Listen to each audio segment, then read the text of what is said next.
Hello students, in today's session we are going to discuss the new part of the syllabus which is emotional intelligence. Okay, the word means over here bhavnatmak buddhi mata. That means that it is intelligence or the knowledge of emotions. Okay, Socrates has very well said that know thyself. Okay, so as a bureaucrat, you need to have this conception of emotional intelligence, which means you can perceive the emotions, not only yours, others also. Okay? You can analyze them, you can recognize them, and then you can channelize them in the decision making, in the governance. Is it clear? This is the key meaning of the word over here. So Aristotle, he has very rightly said over here in his Nicomachean Ethics that anybody can get angry. Okay, it's very easy, but to be angry with the right person, okay, right degree and right time for the right purpose in the right way is not easy. Now understand, even this whole process of mains where you are solving the questions, it is not easy. You need to have emotional intelligence, especially in your optional paper, what to choose at that moment and what to leave at that moment.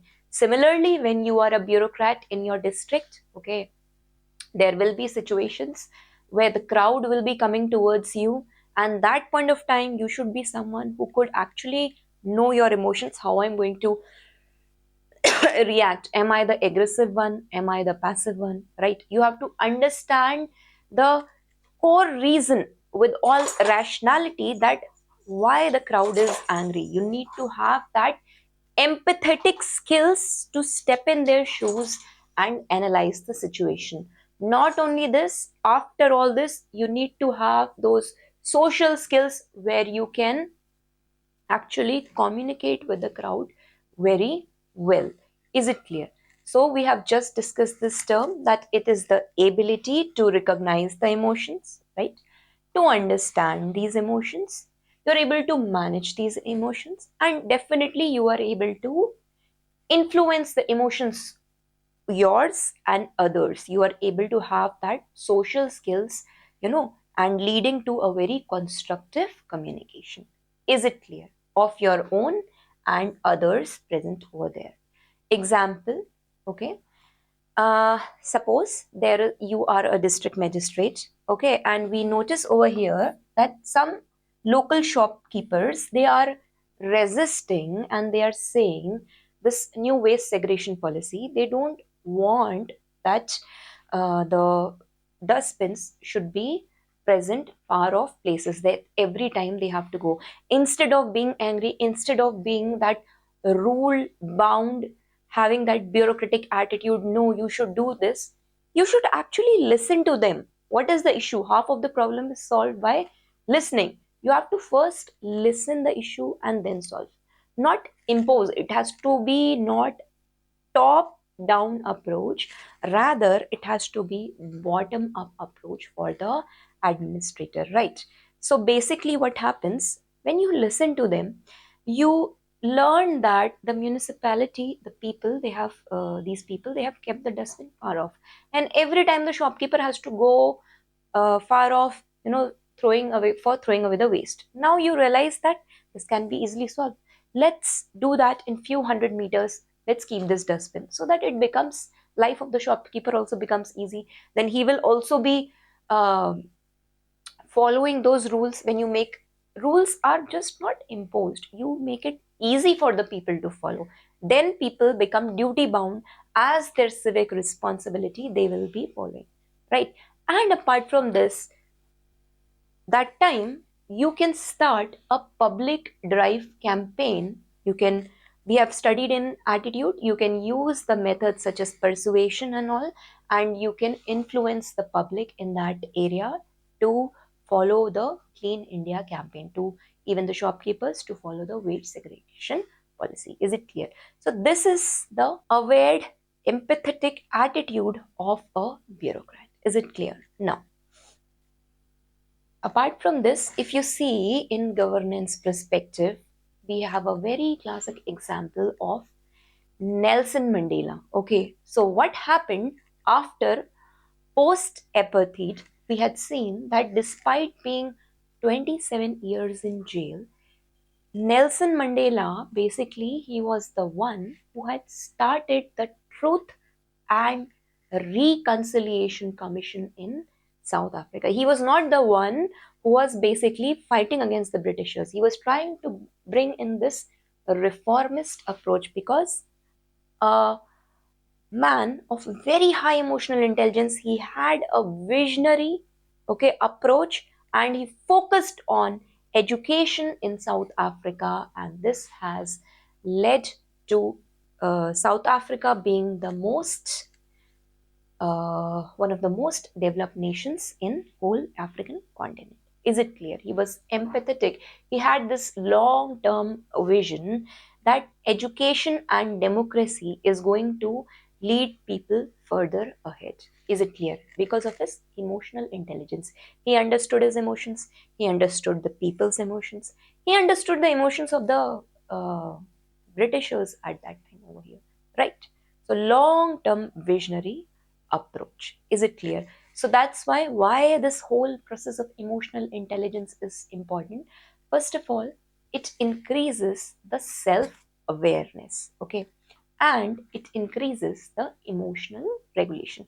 I know I'm self aware that these are certain things I will get agitated, and these are certain things if I do, I will be at peace. So while studying, while ensuring that my there is a consistency in my preparation, I will make sure that I will do those things which bring in more peace. It builds empathetic communication and trust. If a friend, she's coming to you and she's telling something, okay, you are listening. This communication is a two-way process. You are listening her more and then empathizing and later advising her.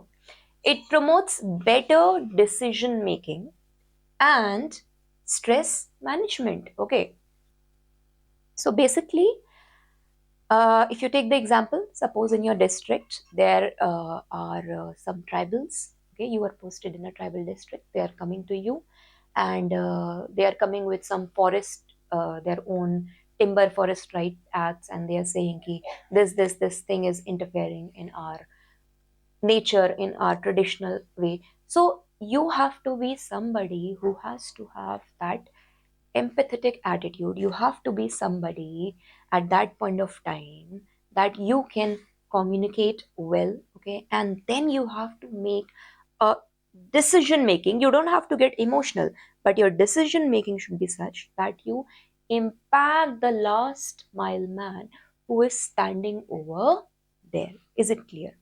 Definitely, if when you do something for the good, right, there's this concept of generosity, doing things just for the sake of doing, there is a sense of well-being, there's a sense of personal well-being, and definitely it will lead to professional success also.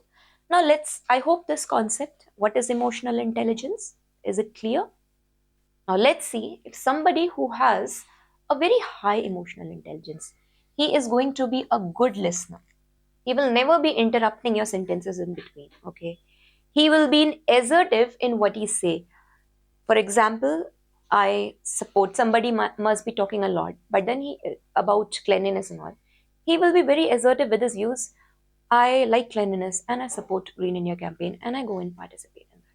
Somebody would be like, oh, the government is doing this and that, but he would be very assertive and firm and factually, logically correct with his stand. Okay, he would be very persuasive. He will be coming with logic. He will not be talking on some news based on WhatsApp University. His facts, this persuasive method. You remember persuasion? We have done an earlier class in attitude. I have done two ways of persuasion theory. Central root theory, right? And another one was this rhetoric way. So basically, in a peripheral way, in the long route, we had already seen that the person uses the concept of utility and logic. In the short route, it is more of the emotions and rhetoric. But when you will be somebody who has high emotional intelligence, you will have, or you will be using the central route to persuasion. You will always talk in terms of utility, in terms of concepts, right? Social behavior over here, it's going to be warm, it's going to be stable, and it's going to be charming, right? When you will be bureaucrat, all these things will be seen. You won't be egoist or bossy, right? Some people are very humble, those who are very high emotional intelligence. Emotional control, definitely you are going to be patient, ठीक है, you are going to be calm and emotionally consistent. ऐसा नहीं कि अभी you are angry and अभी you are very happy. No. Adaptability, okay, you are going to be flexible and open to feedback mechanism wherever any kind of government scheme or initiative is going. Yes, you will be very much appreciating your co-workers over there. Definitely work ethic over here, it's going to be ambitious, it's going to be detail oriented and systematic. Decision making, definitely it has to be balanced, thoughtful and decisive. Overall attitude over here has to be very positive, it has to be very empathetic, and you have to be emotionally aware. So this concept of know thyself is very important. Is it clear? Okay. Now, there are two theories, okay? There are two theories which are mentioned in your syllabus regarding emotional intelligence. One is Salovey and Mayer's model. The second one is Daniel Goleman model, okay? But understand, while you are solving the case studies, while you are writing your theory answers, if you are practicing my DAW's answer writing, you will learn how to inculcate. To know one thing is right is okay, but to inculcate these theories in your exam paper is more important. Okay, so these two theories on emotional intelligence, okay, he says that Salovey and Mayer model, he says over here that any emotionally intelligent person has four key areas where he is managing his emotion. First of all, he is perceiving the right set of emotions. Okay, he is what he is listening. Okay, he is able to identify that those tears are not crocodile tears, those are the real tears. Okay, second, he is able to reason out from there. Okay, that uh,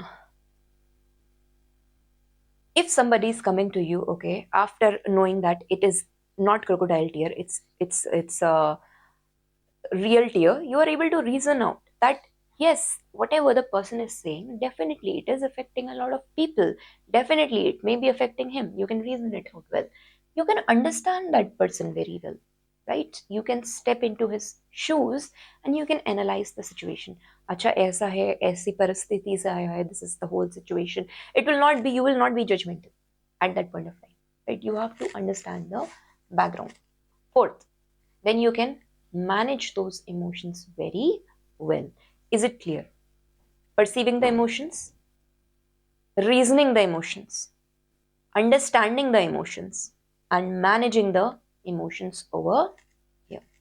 So, first of all, how can you perceive the emotions over here? You can see the facial clues, you can see the tone of the voice of the person, you can see the body posture and language. This is how they see you in your interview, right? They see all these things, whatever he's saying. Suppose a friend says, I'm fine, with some teary eyes, but you realize that his voice is trembling. He is in a lot of pain. So you can identify that, you can perceive that, right? Second, you can prioritize thinking and facilitate effective problem solving at that point of time and decision making. Because whatever action you are taking, emotions guide it, right? They are going to motivate the decision. Example which I have picked up over here. Suppose, let me take a common example. In Daniel Goleman, I'll be discussing with governance example. Suppose you are, in a village, okay, and you see that in rural villages in India, a lot of casteism is prevailing, right? No matter, in cities this has reduced, I will not say completely vanished away, But you observe that some of your friend, okay, he is from some marginalized section, and when you go into your village, you see that your some relative, they or some third friend's relative, they try to serve you, okay, in glass, and they try to serve the tea in plastic. In my own, I'm from Uttarakhand. In my own village, I have seen this thing. Okay, when they serve the tea, they used to serve black tea to certain people and milk tea to certain people, which I found very discriminatory when I was a child, right? So if you are a bureaucrat and such situation, you are visiting a village and you see that within your colleagues such situation is happening. If you're emotionally intelligent, okay, if you are like, you don't, are seeing little things, if you're not aware of these things, if you're not that sensitized about human dignity, you will not uh, give it a lot of thought. But if you are emotionally aware bureaucrat, definitely what you are going to do, you are going to ensure that other person, you please give me the tea in plastic cup, I don't want in the glass cup. Okay, this is how you are basically going to balance both the sides of the emotions over there. Is it clear? Apart from this, the third emotion over here is, the third part over here is regarding understanding the emotions. Okay, so over here, you recognize there are some emotional shifts. Suppose, again, a layman example. When you see that your sibling is in anger, okay, and it is not, the anger is not on the issue something currently that he has spilled the coffee on you. It is something which is like from a lot of days. You're able to identify, right? You will not retaliate on that part. You will try to understand, you will address the real cause, that why my brother or why my sister had been so angry on me. Like recently, my brother, he was writing an exam and we were expecting he would, qualify that. He didn't told me that, he flunked in that exam. But I called him all of a sudden and I was talking to him and he started like blabbering a lot. Then I just tried to understand, like I just took some minutes and I thought, "Ki, what happened to him that he's so angry?" I did not retaliate back to him, right? Had I done that at that moment, it would have led to burst. But then I took some time off, few hours. Next day, when I got to know, I called him and we developed that bond. Okay, yes, this is the situation. You understand those emotions. You don't react quickly. As a bureaucrat, this is very essential, right? For disbursal of subsidies and other things. Okay, you're able to manage the emotion. After all this, you are able to regulate your, okay, and others' emotions, and you are able to promote this emotional and intellectual growth. Okay? Definitely, this part needs emotional self control. Emotional expression has to be done in moderation, influencing the group emotions over here. Okay? Whatever happens during a heated argument, sometimes your mother calls you and you are shouting. She's shouting on you. So there's some debate. You give one answer, she gives two answers. Then you give another answer. So that moment of time, if you are a person of high emotional intelligence, you will take a deep breath. You will not argue, so that this matter does not get escalated. And maybe another day you'll call your mother and then you will talk to her. Right. So this is a method of peaceful resolution. Is it clear? So these are the four methods which he has given. Now, another theory over here is of Daniel Goleman. Okay. Daniel Goleman, he has mentioned the 5 components of emotional intelligence over here. He says that, first of all, okay, you should be self aware of your emotions. You should be somebody who must be knowing yourself. Know thyself. This is important, right? Uh, I know one thing, that if I am preparing for UPSC and I have to get up 5 o'clock in the morning, at night I have to stop scrolling the screen. If I keep on scrolling the screen, or if I see some Netflix series at night, definitely I can't get up in the morning. You're self aware of this fact. So you also know that you have this temptation. then when you know all these things, when you're self-aware of these things, definitely you can take those measures, remove the app, remove the subscription. You can take those apps to make consistency in your preparation and have a right decision making done. Okay, this is a common example over here. Suppose you are a bureaucrat, right? You know that 10 people come and sit at your head. You are going to be very angry. That's what you have been since your childhood. You only know your core nature. First of all, understand this, right? In self-awareness part. So you know this nature, so you will ensure that there is whatever the situation is, not 10 people come and sit. You ensure that there's a system that one by one the people are coming, or one by one the information is coming to you. There should not be information overloading. Knowing thyself, knowing your emotions well over. Second thing over here is self regulation, right? You know, if you see the Netflix scrolling, you can't go and hit the library at 5 a.m. in the morning or gym in the morning. So what do? Self-regulation. You remove that Netflix from your app, from your system or device, wherever you're using. You ensure that you do certain things, that you sleep early, right? So you try to make those measures of getting self-regulated.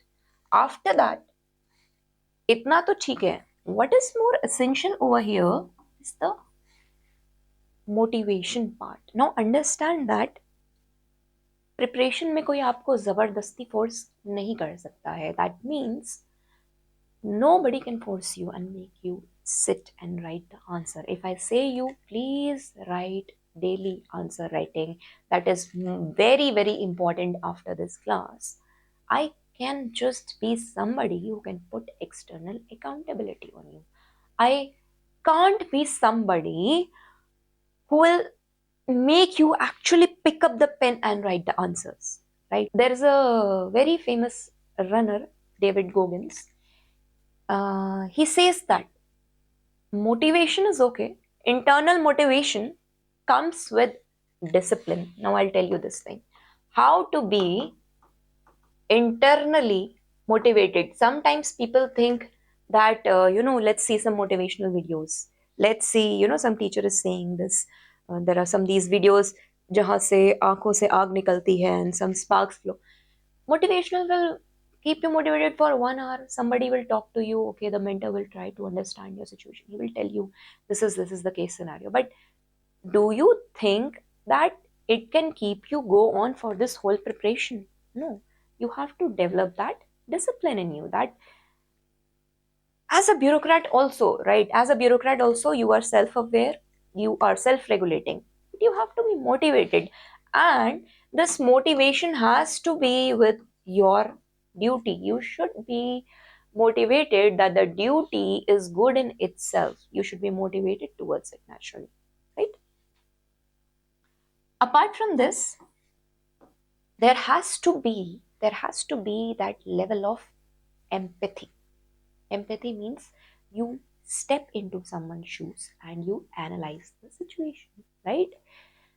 Somebody as a bureaucrat comes late in your office. Rather than scolding the person, please, before that, try to understand what is the situation. Maybe some incident happened and he says ki sahab aise aise ho gaya hai, somebody died, right? And then you realize ki, oh, I should be little aware, I should be little at least considerate and asking him the reason. And then, yeah, if that becomes a regular habit, then that's a different thing. But you should be empathetic, not only to your friends, family, but also your co-workers. Is it clear? Now, this means empathy basically over here means samanubhuti, right? Samanubhuti, not sahanubhuti. That's sympathy. You are analyzing the situation, you are understanding the situations, stepping into someone's shoes, and then you are making a decision making. Is it clear? I have already given you this example when a group of, suppose you are in a district, you're posted in a tribal district, and they come to you and they try to tell their situation. This is the whole scenario. We, as our forest rights, we can't do this because some construction activity has been going on. You will have to be someone who will have that empathetic attitude despite the developmental works. You will try to bring in that balance in the system. Such case studies are asked in 2025 means also UPSC has asked this question. So you need to have that balance in approach. You need to have that empathetic approach. Is it clear? That you take decision making considering the welfare of the tribals. Okay. Social skills. You are able to communicate. Now, this is very important, how you are talking to your people, how you are motivating. You have those good social skills that you can motivate the people to move forward for Swachh Bharat Abhiyan because you want to your district to be open defecation free, right? So you motivate those people. You are like, how you can motivate your public. That is very important. Social skill and communication, always remember, is a two-way process. Is it clear? Okay. So this all totally combines and becomes the emotional intelligence. Again, a psychological part of your ethics paper. Is it clear? Now, again, let me very quickly give you a brief overview with governance example. Self-awareness. Example, let's pick it up over here. Right? Sardar Vallabhbhai Patel, he acknowledged his strength and limitations during India's integration. Okay, he took the advice from the experts, and while everything he led with confidence when there was integration of the three states into unified India, making them a unified India. Self-regulation, right? 1991 reforms. A lot of criticism had been happening regarding Dr. Manmohan Singh, that he was the finance minister that time. But despite all this, he remained calm. And you know what? He brought India out of this economic crisis, and he was the one who was the man behind the LPG or new economic policy reforms in India. Is it clear? Apart from this, another keyword over here is motivation. Motivation, I have told you, by your inner passion to do things. E. Sridharan, he is also known as the Metro Man of India. He basically is driven by the public service, okay, rather than any kind of personal gain. He was the one, because of his inner drive, he led to completion of Delhi Metro Rail Corporation. Okay. Apart from this, empathy. In empathy, I have already discussed. Example over here, Kiran Bedi. When Kiran Bedi was working, okay, in Delhi, she tried to bring in the Tihar jail reforms. Now, this was a reformist approach where she had been empathetic to the needs of the people. She was giving them a chance to develop that confidence, right? Small little handworks, handicraft works, those people were doing. So by this, she was trying to inculcating that confidence in the people. She was empathizing with the criminals. Okay. Social skills. Okay. Now, by this, you manage the relations well. K. Shelja, she had united the health workers very well. She has been, very well with her crisis management or containment strategy. How she had both worked with the workers, local health leaders, and citizens during the time of COVID-19. Okay? Now,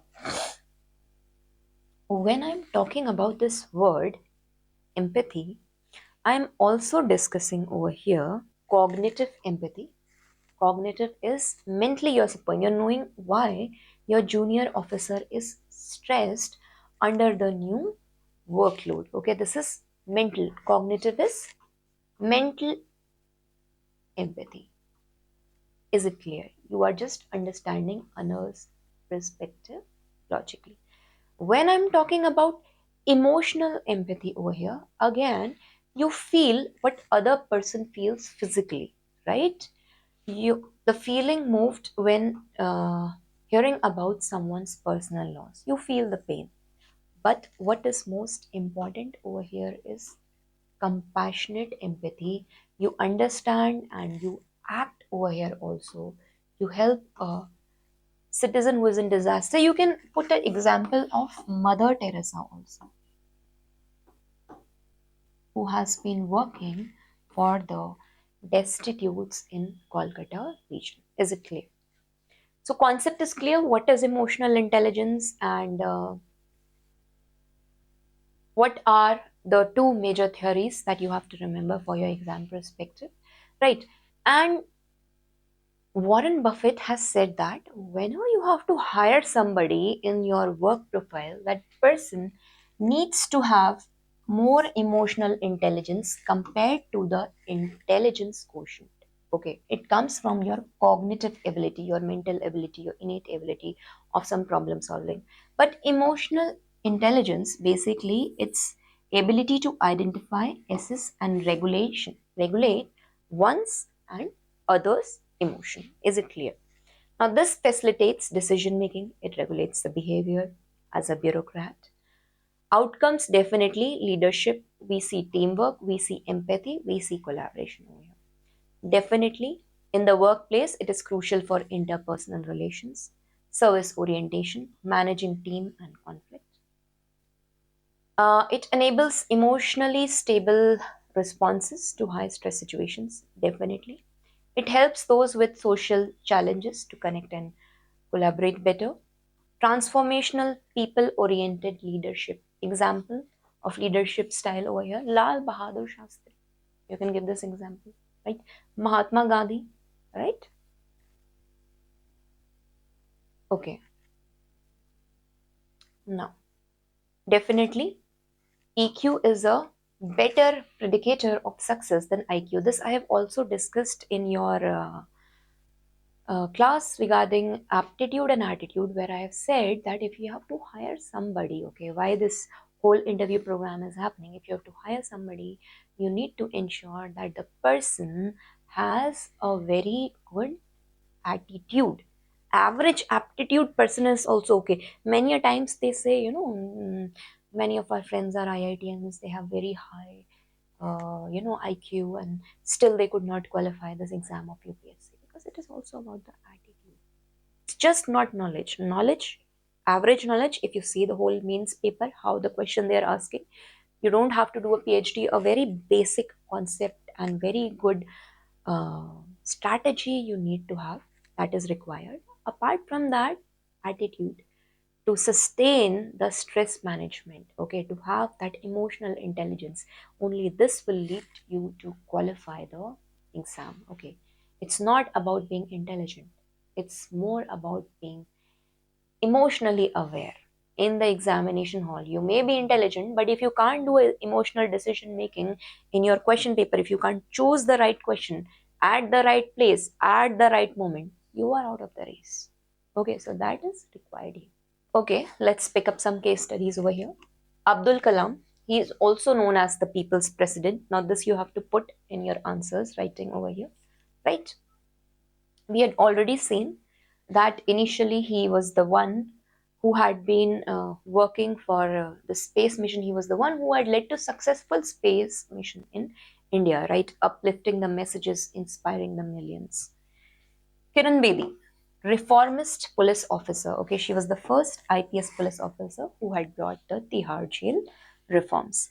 E. Sridharan, the metroman, we had noticed over here, he had balanced technical brilliance with emotional leadership.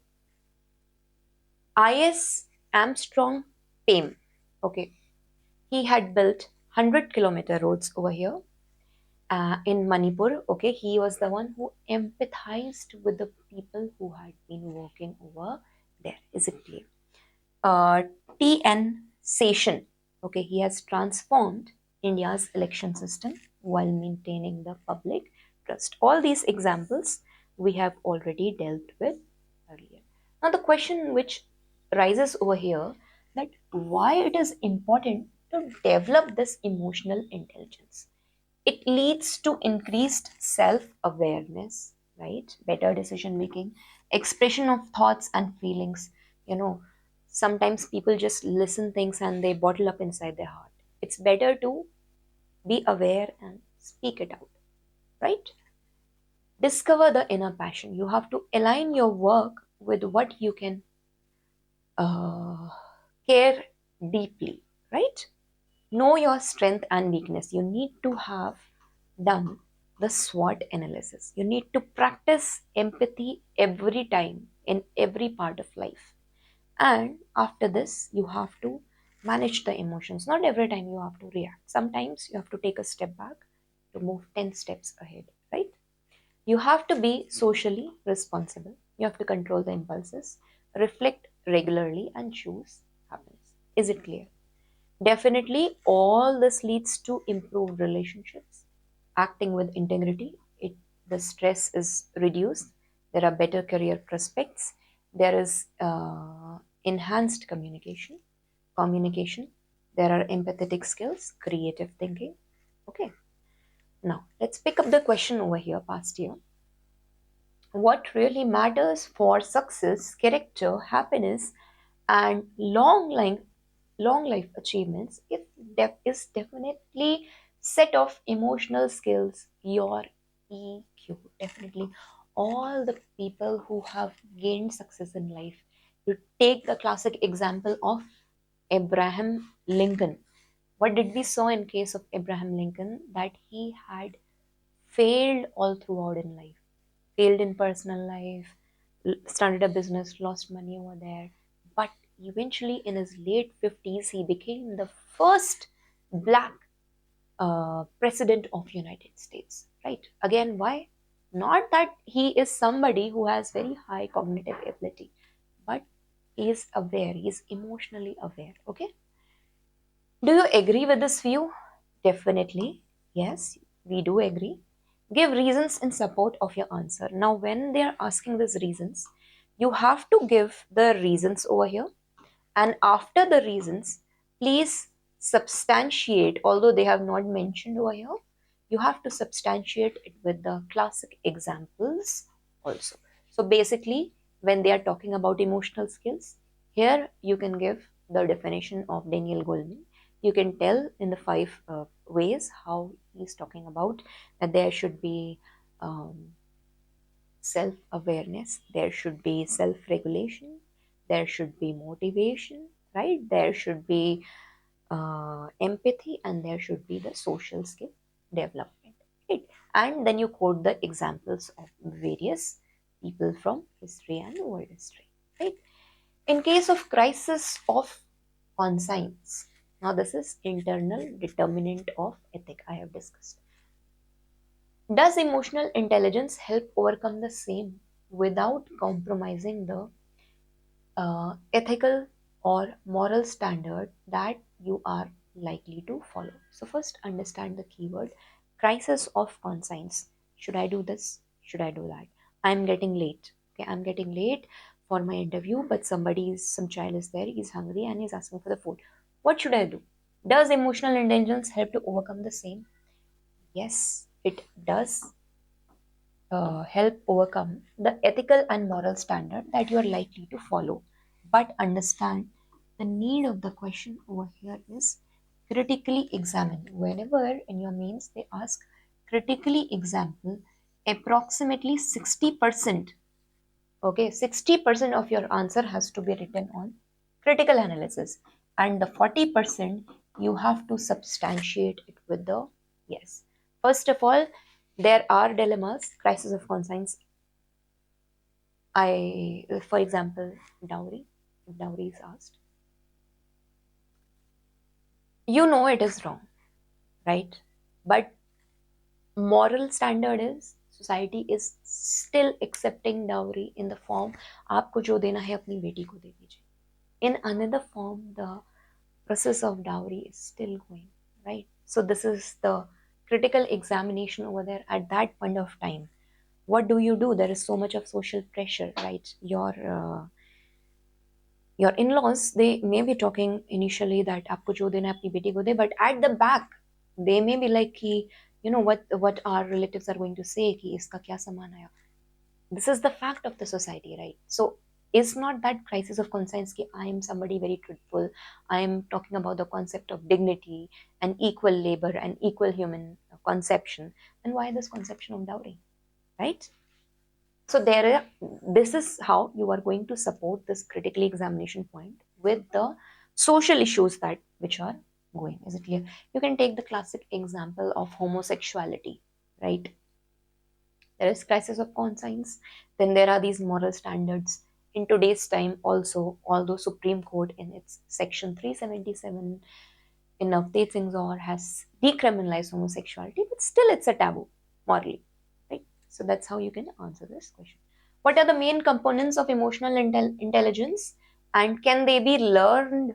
Learned, they can be inculcated only when you are willing to do. It's an internalization of value system, right? You have to just discuss. This is not critical analysis. Emotional intelligence is the ability to make, you can write over here, we have already discussed Daniel Goleman model.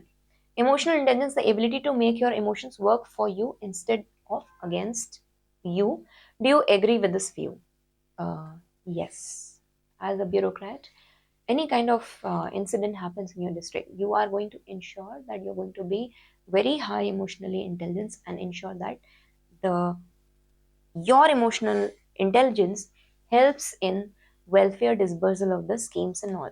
Suppose a old lady, she comes to you and she says you कि beta मेरे को I need some food, I am a destitute and I don't have a place, I don't know what should I go. She comes and she cries in front of you. Are you going to be that bureaucrat who is going to say just go away, Mataji? No, you are going to be somebody who is going to ensure that there is uh, you know, her iris scan is done, her fingerprints are done, and she gets a proper place at some graha old age home, right? And you ensure that her UAID and all the parts are done. We'll try to contact the team and work for this. Is it clear? Yes, I have discussed this question over here. Okay, thank you.